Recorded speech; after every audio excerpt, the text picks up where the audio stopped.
요한복음 5장 39절에서 40절 보겠습니다. 요한복음 5장 39절에서 40절입니다.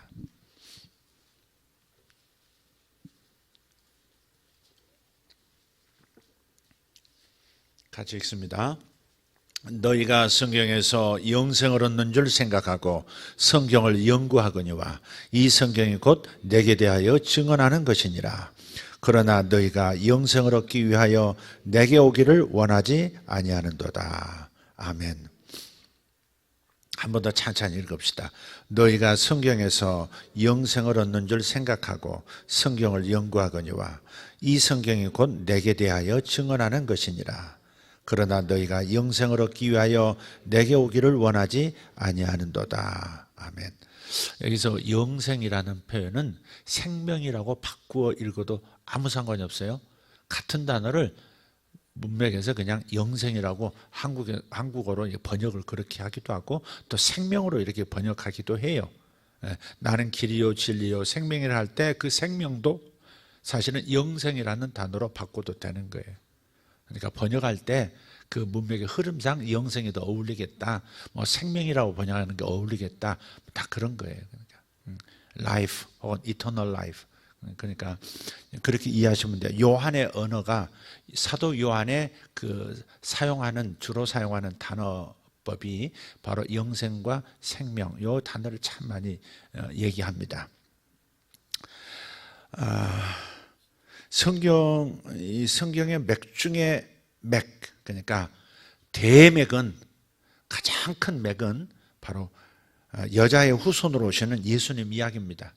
지난 한 서너 주간 동안에 그 말씀을 들었습니다. 성경을 읽을 때 큰 맥이 있는데 그 맥을 따라 금맥 중에 금맥을 쫙 황금의 맥을 따라 읽으면 성경 전체가 관통이 된다 말씀 들었을 때 그 큰 맥이 뭐였어요? 여자의 후손. 여자의 후손이신 예수를 이 땅에 오시게 하려고 여자들이 있었다 그랬어요. 여자들이 있었다. 그러니까 여자는 성별, 생물학적 성별을 얘기하는 것이 아니라 여자의 후손이신 예수. 여자의 후손이라고 말하면 여자는 누구예요? 예수를 배출하기 위한, 이 땅에 오시게 하기 위한 육신의 조상들, 직계 조상, 그게 여자예요. 그래서 성경을 여자의 계보로 쭉 읽어 나가면 되고, 여자들이 끊어지도록 사탄이 수많은 사람들을 통해서 역사해 왔다는, 그러니까 그 갈등 이야기, 그게 구약 성경이고요.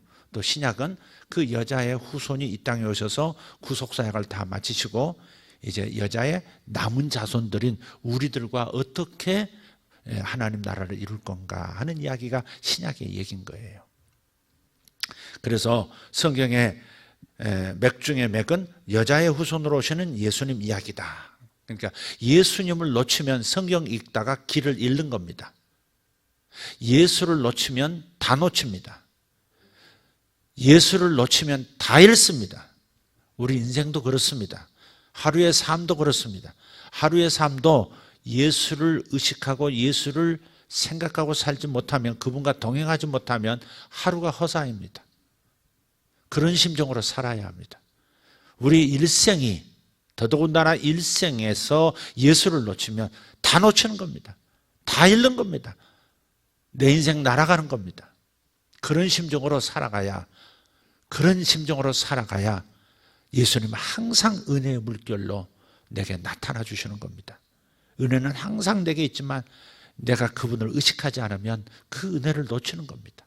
삭개오가 그 돌 무화과 나무 위에 올라가서 그 길목에 탁 자리 잡고서 예수를 놓치지 않기 위해서, 예수를 보기 위해서 기다리고 웅크리고 있으니까 예수께서 오셔서 쳐다보시며 그러시잖아요. 내가 그분을 사랑하고 그분을 찾으면 그분도 나를 찾아주시고 그분의 사랑이 나를 덮습니다. 내가 그분을 보지 않는다 하여 사랑하지 않는 것은 아니나 분명히 사랑하시나 사랑이 나를 낚아채지는 못하는 거예요. 그분의 사랑에 나를 체포할 수 있도록, 그분의 사랑에 나를 삼켜버릴 수 있도록 나는 그분을 기다려야 하는 겁니다. 맹인 바디메오처럼 길목에 앉아서 예수께서 지나가시기를 기다리다가 소리 질러 마침내 자유를 얻는 그 인생처럼 우리도 그렇게 정말 예수를 놓치지 않는 하루가 되고 예수를 잃지 않는 일생이 되어야 할 줄 믿습니다. 장자 이야기 가운데 동양의 그 장자, 노자, 순자, 장자 다 나오죠. 그런데 그 장자 이야기 가운데 참 재밌는 이야기가 하나 있습니다. 장자가 이 철학자 아니면 동양의 아주 귀한 철학자인데 뭐 생각을 이렇게 골똘히 인생에 대해서 이렇게 생각을 하고 가는데 하필 그때 까치가 휙 자기 이마를 스치듯이 바로 앞을 지나가지고 저 건너편에 있는 배나무 밭으로 쑥 들어가는 거예요.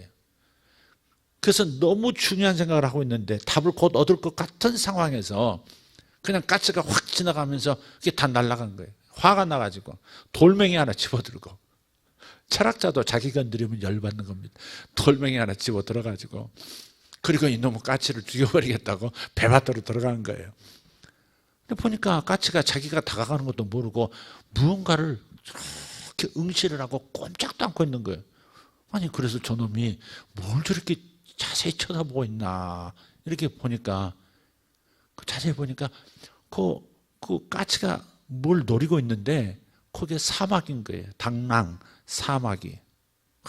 당랑권 이렇게 저 메뚜기를 잡아먹으려고. 근데 이 사마귀가 또 이렇게 물찍히 보는 거예요. 보니까 거기 메뚜기가 있더라. 그 순간에 자기가 깨달았다는 거예요. 네? 아니 지 죽을 줄 모르고 지금 사마귀를 쳐다보고, 사마귀는 또 저를 노리는 까치 있는 거 모르고 메뚜기 노리고 있고, 메뚜기는 지 할 일에 몰두하고 있고. 아, 세상의 모든 만물이라는 게, 피조물이라는 게, 생명이라는 것이 이게 다 자기가 어떤 일을 당할지 모르고 바로 뒤에 무슨 일이 일어날지 모른 채 살아가고 있는 거구나. 그 깨달음 들어서 돌로 까치 때리려다가 죽이려다가 그냥 돌땅에 딱 떨구고 배밭 바깥으로 나오는 거예요.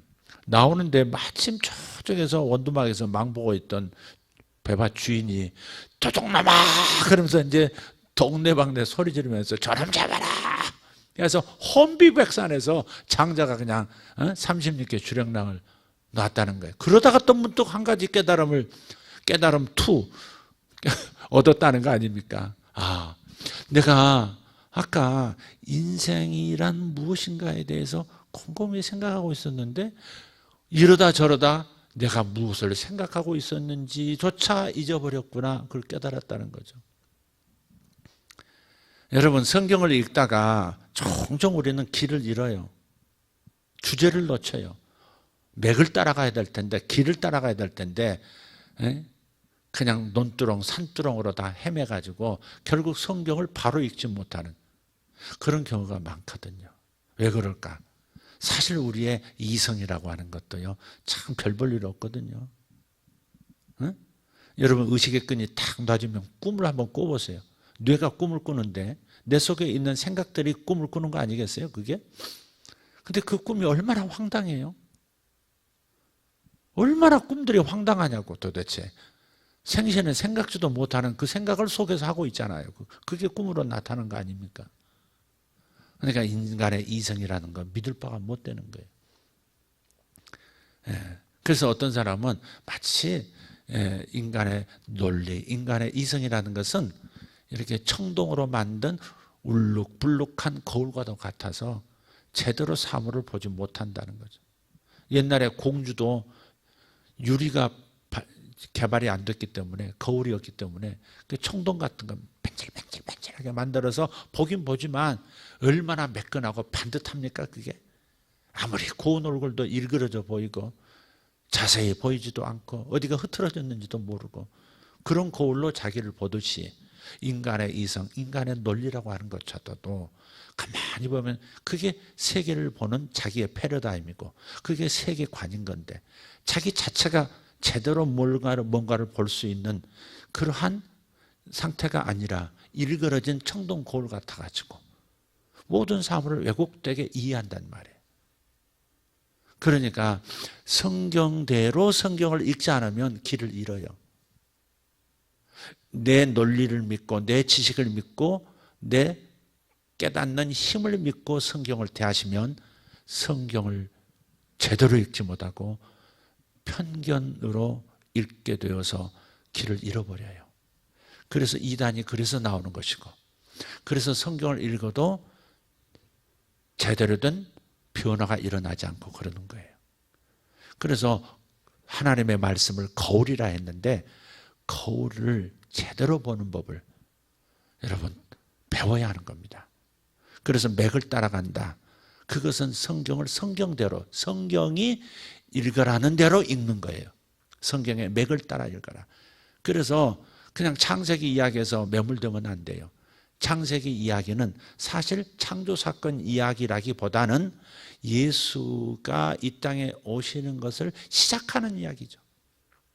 요한복음 1장에서 보세요. 이 말씀은 하나님이시라 그러고 이 예수를 위하여, 이 말씀을 위하여 우주가 지어졌다고. 그가 그를 위하여 지어졌고, 그를 위하여 지어졌고, 그로 말미암지 않고 지어진 것은 하나도 없다 그랬어요. 그러니까 천지창조 이야기도 결국 예수님 이야기인 거예요. 창세기 이야기를 읽을 때 예수님 이야기로 읽어야 하는 겁니다. 이해가 되시면 아멘 합시다. 예. 출애굽기 이야기는 구원하시는 예수님의 이야기고요. 레위기는 절기와 제사를 통해서 나를 위해 피 흘려주시는, 인류를 위해 피를 흘려주시는 예수님 이야기예요. 민수기는요, 민수기는 우리와 동행해 주시는, 자기 백성과 동행해 주시는 예수님 이야기예요. 신명기는 우리의 말씀 되신 예수님. 여호수아서는 우리를 위하여 싸우시는 예수님. 여호수아 이름 자체가 예슈아 발음이에요. 예슈아. 이게 예수예요. 예수님보다 먼저 예수라는 이름을 가지고 있었던 사람이 여호수아입니다. 네.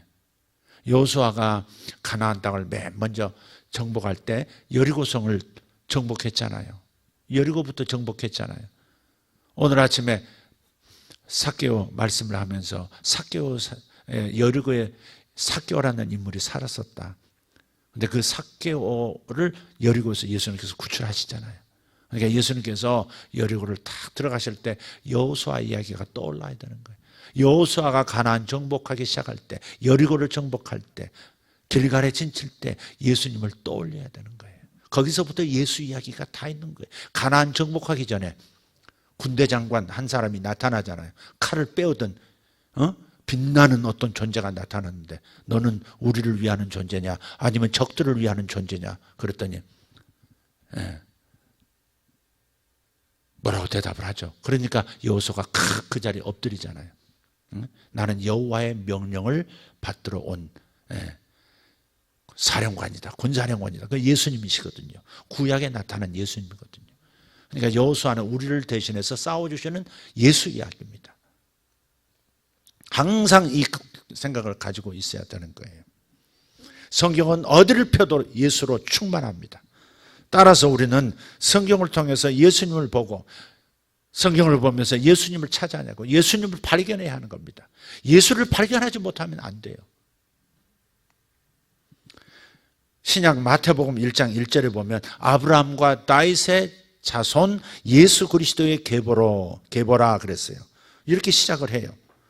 그럼 다시 말해서 신약의 첫 번 문구가 아브라함과 다윗의 자손 예수의 세계라, 예수의 계보라 이렇게 말씀하심으로써 그 앞까지 있는 구약과 신약의 중심에 예수가 있다는 것을 말씀하고 있는 거예요. 성경은 어디를 펴도 예수가 나오고 예수의 피냄새가 나야 되고 예수의 사랑이 나타나야 되고 예수의 이야기가 나타나야 되는 거예요. 우리가 그걸 발견해야 되는 거예요. 이걸 놓치면, 이 맥을 놓치면 우리는 실수하는 겁니다. 하나님도 예수님을 증거하시고요, 예수님도 자기 자신을 증거하세요. 요한복음 8장 18절을 한번 찾아보세요. 요한복음 8장 18절. 그렇게 말씀해요. 내가 나를 위하여 증언하는 자가 되고 나를 보내신 아버지도 나를 위하여 증언하시느니라. 다 같이 다시 한번. 내가 나를 위하여 증언하는 자가 되고 나를 보내신 아버지도 나를 위하여 증언하셨느니라. 예. 그래서 예수님 자신도 당신 자신을 증거한대요. 예. 하나님도 예수를 증거해 주시고. 예. 성경에 보면 두 증인이라는 표현이 나와요. 하나님이 예수를 증언해 주시고 예수님 자신도 자신을 증거한. 이게 보통 일입니까?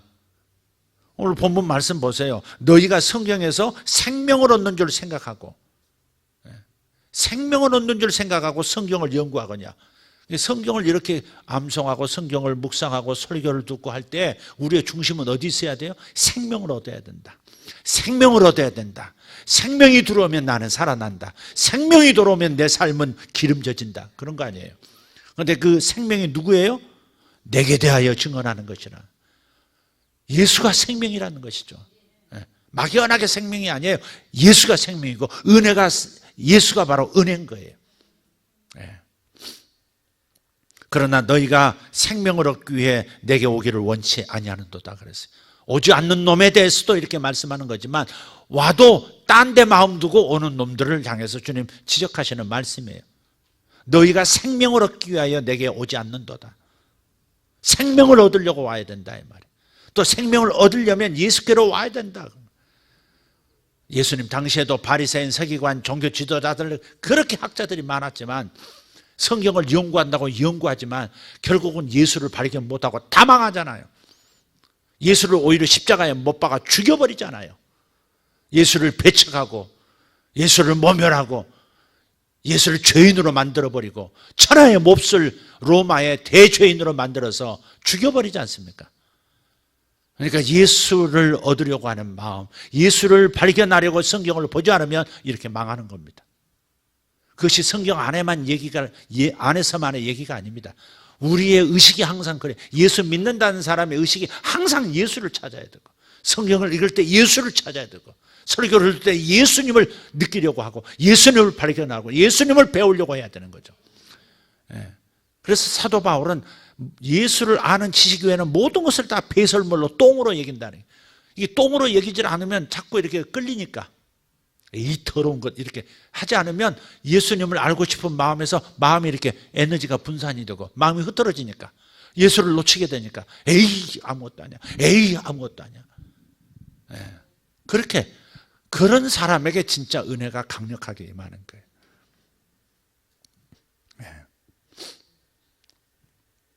성경을 볼 때 우리가 예수님을 보지 못한다면 우리는 성경을 잘못 보고 있는 겁니다.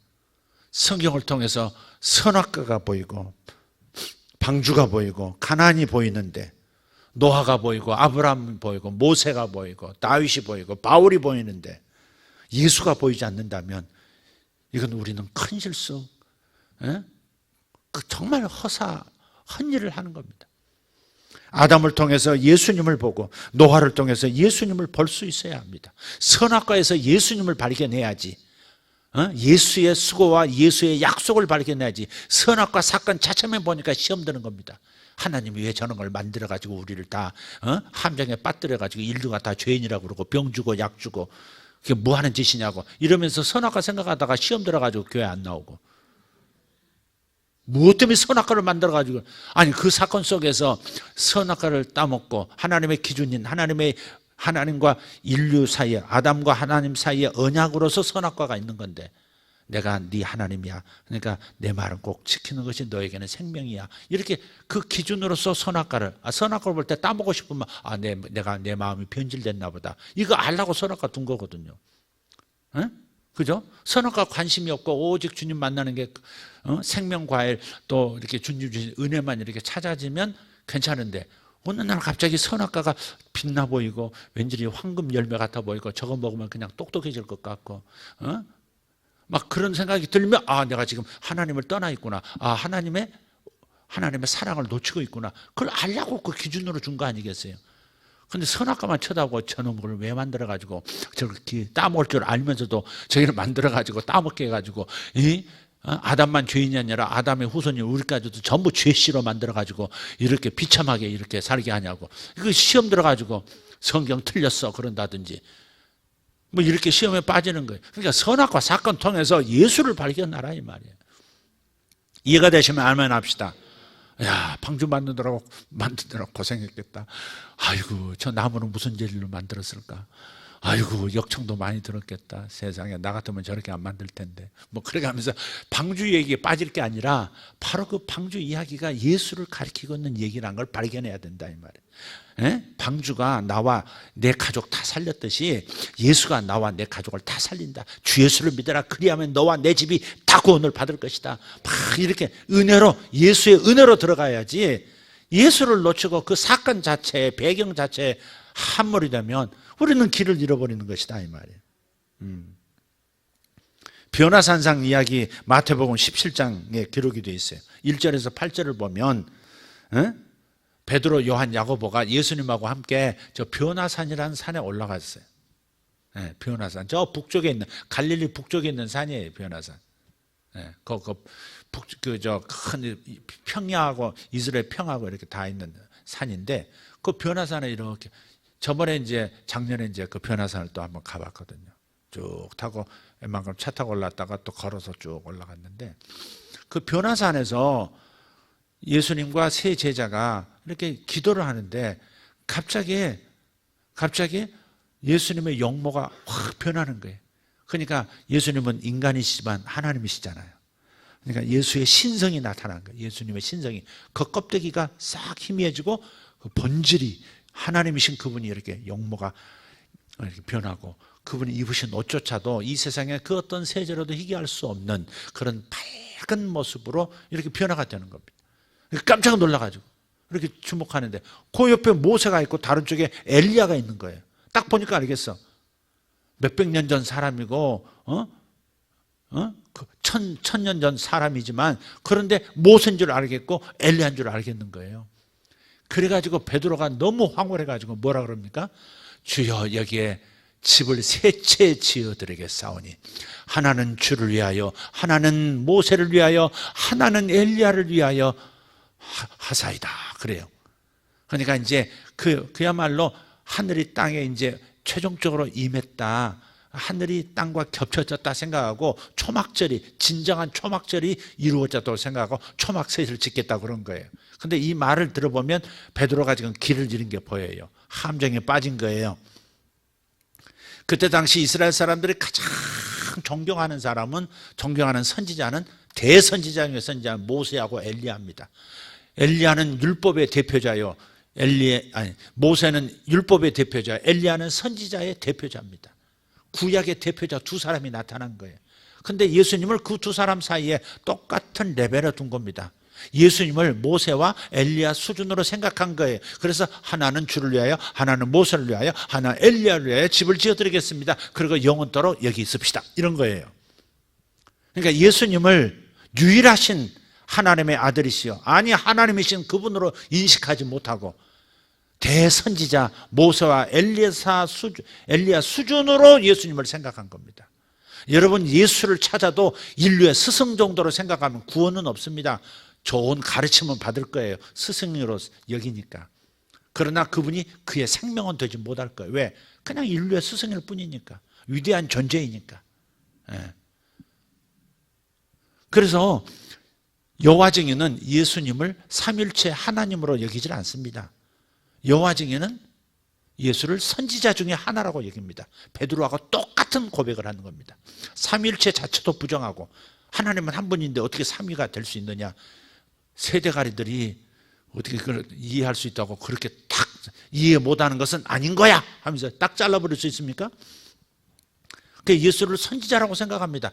예수를 선지자라고 생각하기 때문에 예수의 말씀이 뭔가를 가르쳐주고 예언해 주시는 말씀이라고 저들은 은혜는 받겠지만, 그러나 구원은 없어요. 구세주가 아니니까, 하나님의 아들이 아니시니까, 죄 없으신 유일하신 하나님의 아들 한 분, 그분으로 믿지 않으면 그분이 우리를 위해서 죽어준 것이 허사가 되는 거예요. 그게 안 그렇습니까? 그분이 죄가 없어야 우리를 대신해서 죽어줄 수 있는 자격이 있는 것이고, 그분이 죽었다가 살아나신 것을 봤을 때 우리 죄가 없어졌다, 예수를 통해서 우리 죄가 사해졌다는 것을 확인하는 거 아니겠습니까? 그런데 하나님의 아들로 여기지 않는다는 것, 선지자로만 여긴다는 것은 예수를 단지 아담의 후손, 죄의 흐름 속에서 태어난 존재로 여기는 것과 똑같은 겁니다. 그게 이해가 되십니까? 그래서 여호와 증인에게 구원이 없다는 겁니다. 조금 잘못 믿어서 그렇지 그들을 너무 그렇게 하면 안 돼. 아니, 예수가 선지자일 뿐, 인간인데, 그냥 예수가 하나님이 아닌데, 죄가 없는 하나님이 아니신데 어떻게 그의 죄가 용서가 됐겠어요? 예수가 구세주가 아닌데. 이해가 되십니까? 예. 그러니까 어떻게 그분을 여기느냐가 참 중요한 것이죠. 예. 마태복음 17장 5절에 보면 같이 읽어보죠. 말할 때 호련히 빛난 구름이 그들을 덮으며 구름 속에서 소리가 나서 이르시되 이는 내 사랑하는 아들이요 내 기뻐하는 자니 너희는 그의 말을 들으라 하셨는지라 그랬어요. 너희는 그의 말을 들으라. 모세의 말도 있었고 엘리야의 말도 있었지만 너는 오직 그의 말을 들으라 이 말. 요한복음 1장 14절에도 율법은 모세로 말미암아 주어졌고 은혜와 진리는 예수로 말미암아 주어졌다 그랬어요. 그러니까 율법은 진리가 아닙니다. 아니, 성경 말씀이 다 진리지. 그 말은 맞아. 그렇게 말하면 맞지만 율법은 진리라고 하지 않아요. 율법은 하나님의 말씀이긴 말씀이에요. 모세를 통해 주신 완전하지 않은 말씀이에요.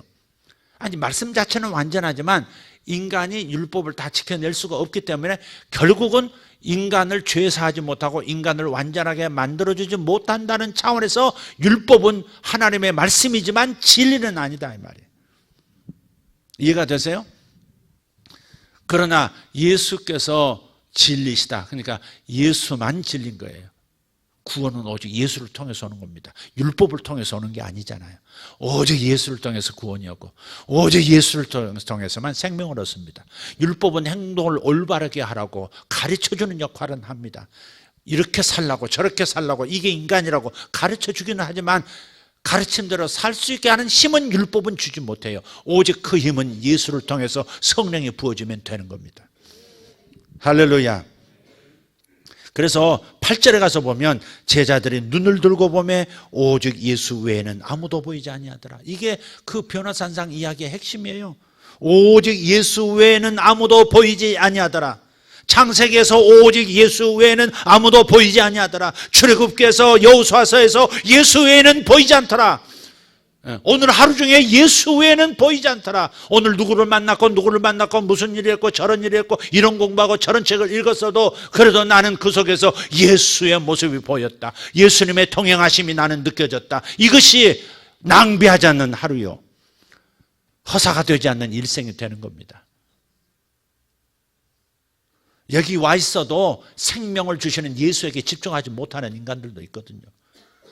예배 시간에 왔어도 생각은 딴 데가 있고 딴 세상으로 들어가 있고 인터넷 바다에도 들어가고 그러는 거예요.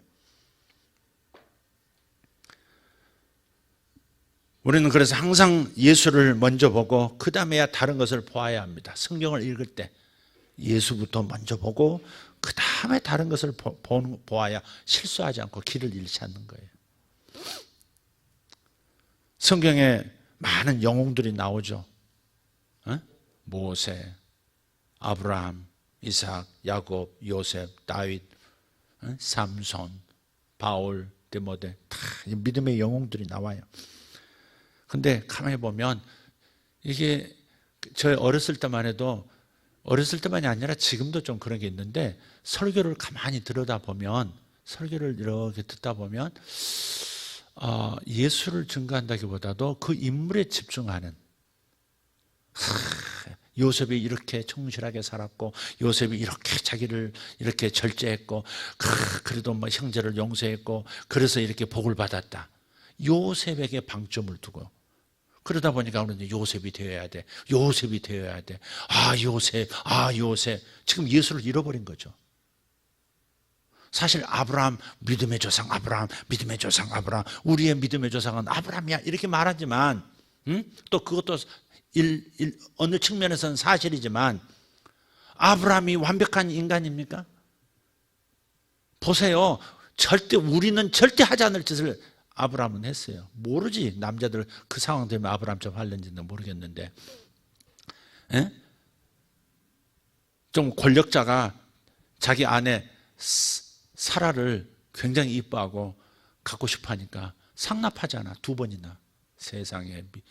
믿음의 조상님께서 자기 아내를 오늘 밤 데리고 주무시옵소서 2번이나 상납을 해요. 사라를. 야, 그 여자 입장에서는 그 비참하지 않을까? 아니, 내 남편이. 그 시대 문화가 그래서 뭐 자연스럽게 받아들였을까요? 어떤 인디안족은 그런데 귀한 손님 오면 부인을 내준대. 텐트를 해가지고 저쪽 가서 한번 뻘고벗고 여자가 쫙 들어온대. 이게 무슨 짓이냐 이랬다가는 완전 모욕이라고 살인난대요. 살인다. 자주 해야지. 요새는 그러지는 않겠지. 예. 아브라함이 상납을, 하나님께서 너 건드리면 죽어 꿈에도 나타나고 막 그래가지고 저것들이 사라를 못 건드렸죠. 믿음의 자손을 생산해야 될 직계 조상 여인 아닙니까? 그러니까 하나님께서 건드리지 마. 나한테 대가리 깨질래? 아니면 여자 다시 보내줄래? 보내주겠습니다. 그냥 안 보내주고 또 이제 겁이 나가지고 막 재산 막 일부 금고 열어가지고 막 바리바리 싸가지고 아브라함한테 안겨주고 에이씨 그러고서는 빨리 가! 그래서 이제 보내고 막 그러잖아요. 그 하나님이 아니시면 형편없는 인간이 아브라함입니다. 아브라함이 의인이라고 하나님께 인정받는 것은 하나님께서 하신 말씀을 아브라함이 다 아멘 했다는 것, 그것을 의로 여긴 것이지 행실 자체가 다 의인이어서 의인이라고 한 게 아닙니다. 이해가 되십니까? 아브라함이 그를 믿으니 하나님께서 아브라함을 의로 여기셨더라 그런 거예요. 그게 로마서예요. 네. 다윗은 어떻고요? 네? 그 용감한 그 하나님만 사랑하는 마음에 합한 딱합한 너 딱 내 타입이야 유일하게 말했던 그 다윗이 세상에 남의 여자 빼앗고 그 남편 살인 전쟁터로 내보내서 차도 살인하지 않습니까? 다른 사람 손을 빌어서 죽여버리잖아요. 살인자요, 간음자요, 이런 사람 아닙니까? 그런데 우리는 다윗을 그렇게 강조할 때가 있다는 말이에요. 물론 다윗에게 배울 점이 있고 요셉에게 배울 점이 있고 아브라함에게 배울 게 있죠. 귀한 분들이죠. 그러나 그들이 주인공이 아니라 아브라함을 통해서 예수를 발견하고 다윗을 통해서 예수를 발견하고 요셉 통해서 예수의 사실들을 발견하고 그래서 은혜를 흡수하라고 하는 건데 어떻게 중간에 사람에게 걸려서 사람에게 머무느냐 이 말이에요. 하나님께서 다윗을 그런 시험에 빠지도록 놔둬버리신 까닭이 뭘까? 아브라함이 그렇게 망가진 모습을 남기고 그것을 성경에 기록하도록 하신 까닭이 뭘까? 뭐 때문에 그렇게 솔로몬도 보세요. 그렇게 지혜롭고 하나님께 1000번째 드리고 정말 꼭 구할 것만 구하는 어릴 때부터 경건에 경건을 더한 그런 남자였는데 어쩌면 그 인생 살면서 수많은 우상들을 받아들이고 망가뜨리는 남자가 되느냐 이 말이죠. 왜 솔로몬의 영적 몰락을 허락하셨느냐? 물론 마지막 때 돌아와서 헛되고 헛되다 여자도 헛되더라 하면서 수천 명을 거느려 보고서는 그 다음에 헛되고 헛되다 그제서야 깨닫고 하나로도 깨닫겠더만 수천 명을 가지고 겪어보고 그제서야 깨달았다고 헛되고 헛되도다 뭐야 족하게 여겨라. 잘하고 자빠졌어 정말. 어쨌든 하나님 은혜로 다시 돌아오기는 했지만 왜 그렇게 인간의 그런 이런 가장 밑바닥 같은 모습도 허락하시고 기록하셨냐 이 말이에요. 거기에 빠지지 말라는 거죠. 니들이 찾을 것은 생명인 나이지 생명을 운반하는 통로였던 다윗, 통로였던 아브라함, 통로였던 바울에 집중하지 말라는 거죠. 거기서 나를 발견하고 니들이 살아야지. 나를 발견해야 니들이 살고 생명 위에 생명을 얻고 은혜 위에 은혜를 받는 것이지 왜 사람에게 머물러서 사람을 이렇게 영웅으로 만들고 그 영웅들이 우상이 되어 있단 말이에요. 네? 영웅들이 우상이 되어 있습니다. 가만히 보면 영웅들이 우상입니다. 하나님께서 모세의 시체를 무덤이 어디 있는지 모르도록 하셨어요. 120살 산 세상에 이스라엘의 건국의 아버지 아닙니까? 위대한 사람 아닙니까? 예. 근데 가나안 땅에 딱 못 들어가도록 마지막에 실수 딱 한 번 하는 거 허락하시고, 그 다음에는 그것 가지고 트집 잡아가지고 못 들어가게 딱 해버리잖아요. 너 자격 없어. 딱 이렇게. 가나안 땅에 못 들어가잖아요, 모세. 예. 못해! 그러면서 모세를 못 들어가도록 만들어버리잖아요. 예. 그리고 그 무덤이 어디 있는지 알지 못하더라 그랬어요. 만약 무덤이 어디 있는지 알았으면요, 그러면 거기를 지금 틀림없이 성역화시켰을 겁니다. 모든 인류의 순례지가 됐을 거예요. 그게 성역화가 됐을 겁니다. 심지어요, 모세가 놋뱀을 만들어 가지고 광야에서 불평하다가 불뱀에게 물려 죽어가는 사람들, 그 놋뱀으로 이렇게 장대에 매달아서 그거 보면 쳐다보면 살도록 만드셨지 않습니까? 이것은 그때 당시 그들이 불평과 원망 속에서 불뱀에 물려 죽어가던 사람을 은혜로 살려주시는 도구로서 사용했던 건데, 그걸요, 세상에 가나안 땅 정복하고 왕들이 쭉 이어지면서 히스기야 왕 때까지, 무려 모세 그 놋뱀을 만들었을 때부터 히스기야 왕 때까지 약 700년 동안 그 놋뱀을요 분양했다 그랬어요. 열왕기하 18장 4절에 보면 사람들이 히스기야 때까지 그 놋뱀을 음란이 생겼어요. 분양했다. 그냥 거기다가 막 절하고 여기에 그것이 마치 하나님이냐. 그래가지고 히스기야가 이거 안 되겠다 그래가지고 산당도 붓고 아세라 목상도 다 찍어버리면서 그 모세가 만들어놓은 놋뱀을요, 그걸 그냥 까부셔버립니다. 부숴버려요. 그 다음에 그 이름을 느후스밭인가 그렇게 이름을 짓습니다. 청동으로 만들, 놋으로 만든 것일 뿐이다 그 말이에요. 이게 신이 아니다. 놋으로 만든 그냥 뱀덩어리, 그냥 모형 형상일 뿐이다. 아무것도 아니다. 근데 왜 여기에 분양하고 제사하고 발광을 하는 거야 하면서 깨버린 겁니다. 그게. 그래서 히스기야가 하나님 마음에 쏙 든 거예요. 정직히 행하여 여호와 보시기에 정직히 행한 왕이었다고 칭찬을 받는 겁니다. 그게. 하나님 앞에 정직하다는 것은 우상 숭배하지 않고 오직 하나님만 섬기는 것을 구약에서 말했던 거죠. 그래서 그들에게 눈이 팔려서 예수를 놓치지 않도록 하기 위해서 느후스단도 하나님께서 그 사건도 만드신 거예요. 성경의 핀트를 잘못 맞춰서는 안 됩니다. 누군가가 여러분에게 성경이 무엇이냐고, 성경을 한마디로 뭐라고 말하느냐, 뭐라고 하면 되겠습니까? 뭐라고 하십니까? 이렇게 묻는다면 성경은 예수의 이야기라고 거침없이 말해 주시기를 바랍니다. 예수의 이야기, 예수님의 이야기다. 생명이신 예수님, 진리신 예수님, 길이신 예수님에 관한 얘기다. 그들에게 눈이 팔려서 예수 놓치지 않기를 다시 한번 축복합니다. 성탄절의 배경이 있어요. 성탄절 가깝죠. 여기 추리도 있고 뭐 하죠. 사실 추리는 성경에 있는 것도 아니에요. 하다 보니까 문화가 돼가지고 이런 거지. 근데 아이들의 마음에는 저런 것이 더 예수님보다 저게 더 이제. 어른들도 마찬가지예요. 베들레헴. 그러다가 베들레헴만 이렇게. 구유도, 양도, 목자도, 한밤에 나타났던 그 천사도, 하늘에서 조용히 비춰오는 그 별빛도, 동방박사도, 황궁과 유황과 모략도 다 배경일 뿐입니다. 말구유가 성경에 있는 것은 예수가 거기에 누이셨기 때문에 말구유가 있는 거예요. 배경일 뿐이에요. 배경일 뿐. 인디아나 존스라는 영화 보면 성배 목수였으니까 나무로 만든 성배, 그걸 거기에다 물 담아서 마시면 병도 낫고 총 맞아도 살아나고 그런다는 그런 스토리를 가지고 만든 영화 인디아나 존스 1편인가 2편에 있지 않습니까? 성배. 그 참 그런 것들 우상화시키는 거거든요. 그러니까 예수를 발견하고 예수를 딱 붙들고 나머지는 버려야 되는데, 그렇지 않고 계속해서 배경을 쫓아가는 경우가 너무 많다는 겁니다. 이스라엘 민족이 구약에 등장한 이유는 예수님 때문입니다. 이스라엘이 구약에서 그렇게 꽉 수많은 이야기로, 이스라엘 이야기로 꽉 차 있는 거. 그래서 이스라엘 그 역사 얘기를 왜 우리가 들여다보고 자기 역사도 모르면서 이스라엘 역사 들여다보느냐고 비판하는 돌인가 뭔가 누구 있죠? 돌멩인가 돌인가.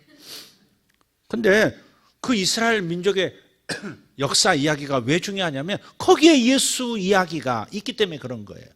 예수님이 오시는 길이기 때문에, 예수를 배출하는 길이기 때문에, 예수를 이 땅에 오시게 하는 민족이기 때문에, 그래서 그들의 역사가 우리에게 매우 중요한 겁니다.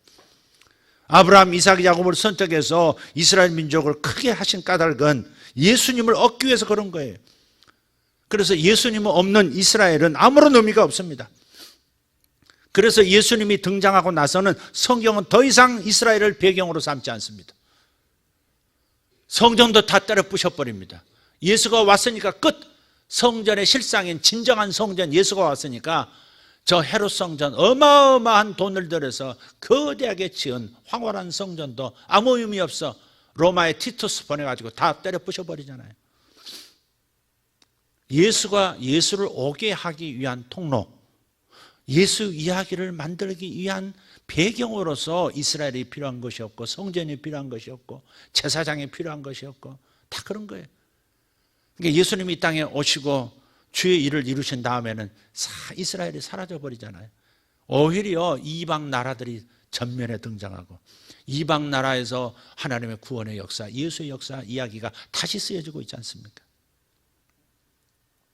이스라엘은 예수를 위한 배경에 불과한 것입니다.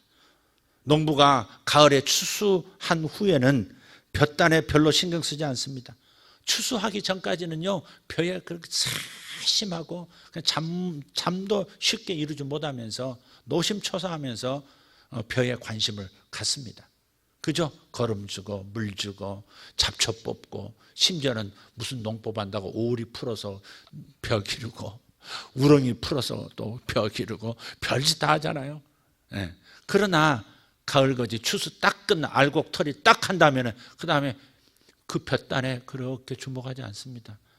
뭐 필요하면 아궁이에서 불쏘시개로 쓰고, 필요하면 사료로 이렇게 말먹이 소먹이로 쓰고 하는 것뿐이지 그렇게 마음을 기울이지 않는 거예요.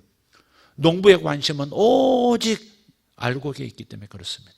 알곡을 거두면 나머지는 아무것도 아닌 겁니다. 그러니까 예수를 발견하면 아브라함은 뒤로 버리는 겁니다. 예수를 발견하면 이삭도 야곱도 더 이상 나의 관심을 끌지 않습니다. 그의 성품, 그의 인격 뭐 그런 거 그다지 중요한 거 아닙니다. 하나님이 하시고자 하는 얘기를 드려야 합니다. 인간들이 이렇게 완악하고 이렇게 못났어도 이렇게 아내까지 상납하는 별 쪼다 같은 남자들이 뭐 있어도 어쨌든 간에 이것들 예수를 위해서 지금 존재하는 거니까 그 예수가 이 땅에 오시게 하도록, 그래서 온 인류의 구수주가 되시게 하려고, 그래서 아브라함을 관심하시고 아브라함을 세우시고 아브라함에게 복을 주시고 이삭 야곱에게 복을 주시고 또 복을 주시는 겁니다. 이해가 되십니까? 하나님 쓰고 버리시는 분이다 그 얘기하는 게 아니에요. 자기 사명 따라 살라, 예수를 보여주고 예수의 나라를 이루는데 우리의 사명이 있고, 그거 아니면 우리는 아무것도 아닌 겁니다. 여호와의 하나님께 찬송이 되게 하려고 우리를 구원하셨다 그러잖아요. 에베소서 말씀에 하나님의 영광의 찬송이 되게 하시려고 우리를 선택하시고 구원시키셨다 그랬잖아요. 오직 그분의 영광, 오직 그분을 드러내게 하기 위해서. 그것이 우리의 사명이고 그것이 우리의 생명과도 같은 우리의 어떤 붙잡아야 할 줄기인 거예요. 다른 걸 붙잡으면 안 돼요. 마치 세례 요한이 예수를 위한 배경이 되는 것과 같습니다. 요한복음 3장 30절에 보면 그는 흥하여야 되겠고 나는 쇠하여야 하리라 그랬어요.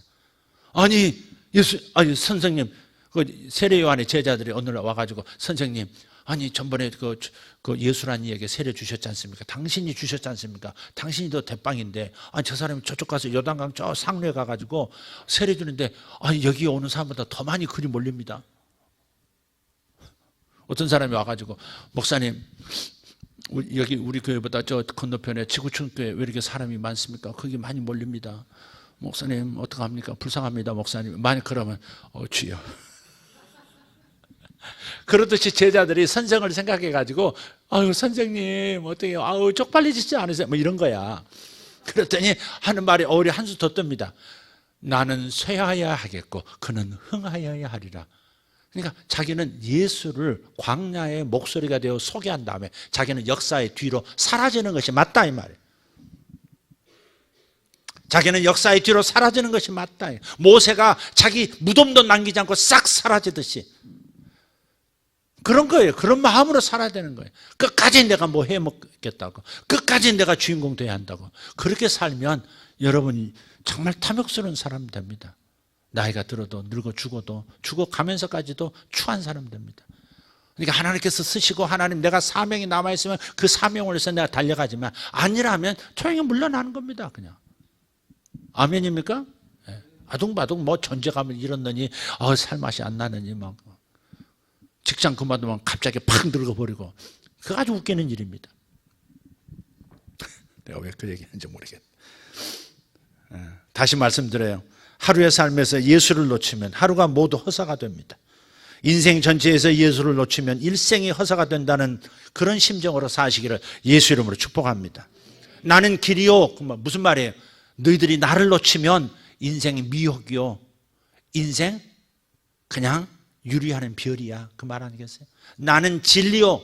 만약 너희가 나를 아는 지식에서 떠나면 그냥 혼잡스러움과 혼란과 그러한 미혹만 일생에 가득할 것이다. 이 말. 모든 철학을 동원해도 그분을 발견할 수가 없고 모든 지식을 다 동원하고 모든 과학을 동원해도 그분의 나라에 들어가게 할 수 없지 않습니까? 오직 예수를 붙들어야, 예수와 동행해야, 그래야 천국으로 들어가고 그래야만 정말 하나님의 임재 가운데서 정말 하늘의 기쁨을 누리며 살 수 있는 겁니다. 할렐루야. 상대성 원리가 나에게 천국의 기쁨을 주지 않습니다. 에?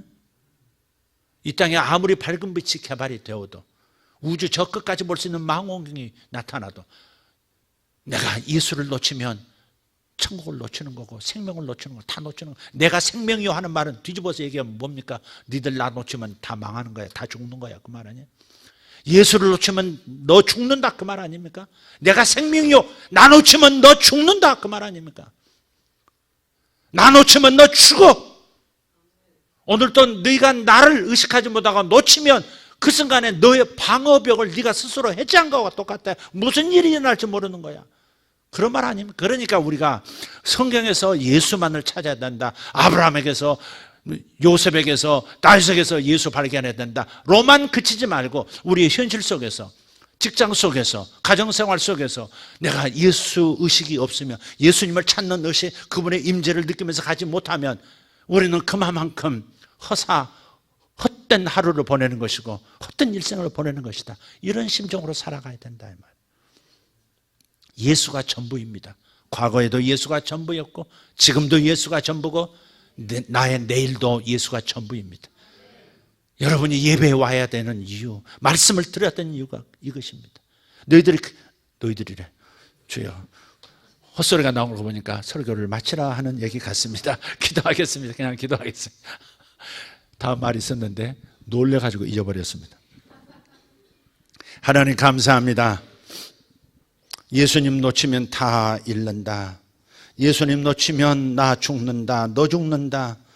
그러니 얘들아, 예수를 찾자.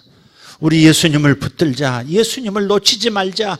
우리 자식들에게 이렇게 말해줘야 할 줄 믿습니다.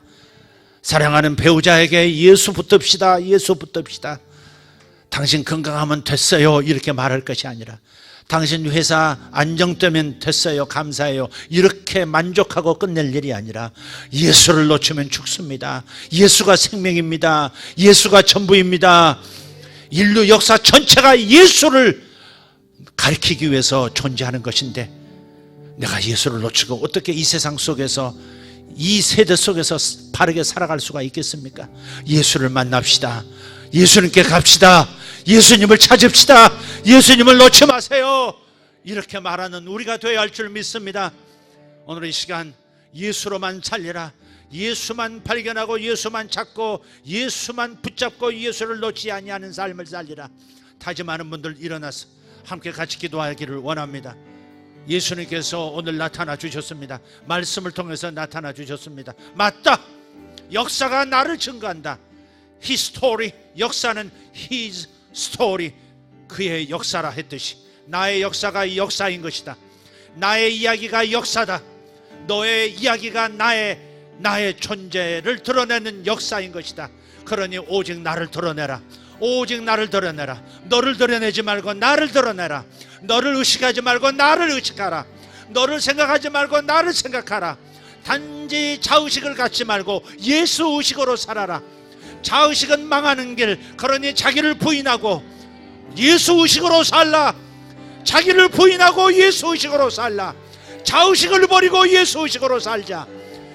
할렐루야, 할렐루야. 예수로만 살리라.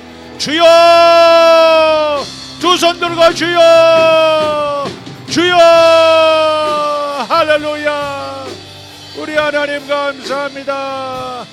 예수로만 살리라. 우리 예수님으로만 살리라. 예수여, 나의 생명 예수여, 나의 생명 예수, 나의 생명 예수여. 할렐루야, 할렐루야. 나의 생명 예수, 나의 생명 예수, 나의 생명 예수, 나의 생명 예수. 주여 감사합니다. 할렐루야, 할렐루야. 내일 특세 마지막 날 모두 함께 나오시기를 바랍니다. 밴드팀도 내일 나와서 충성하고 예수님을 위하여 충성하기를 바랍니다. 모든 밴드 싱어들 다 나오셔서 내일은 여러분이 모든 것을 다해서 마지막 올해 2019년 마지막 특세 마지막 날을 위해서 헌신하고 주의 복을 받으시기를 바랍니다. 2020년을 준비하시기를 바랍니다. 할렐루야. 예수여, 2019년도 예수님입니다. 2020년도 예수님뿐입니다. 예수님이 2020년의 답이요 문입니다. 할렐루야. 아멘. 주여 감사합니다. 샤라발라디알람바 하렘마타이알라바하야 유쉐벨란달라비알로보세요 세멘다리아 팔라 샤이알라바카임만자야 발랏 아갈라미앙가라디오로보실로 바라스 헤라반나이덴 노로스파센달라디알라바칼리안스 이샬론다리 탄나라디아라바살바리 텐노로 영적 벙어리들이여 입을 벌려 부르짖으라. 내 입을 열라 내가 채우리라. 내 입을 열라 내가 채우리라. 쉐메발라 카리암달라 스펠란달라 티알바라라티암 임바라디알라바라티암달라 소라달란다라 이나가르 드베레 슐라바라티 마라카리안 타라마스 이스란다리안도로스 바센달라티 마라카리안 원델라이젠도로스 바살라이젠 토로카만스 아멘.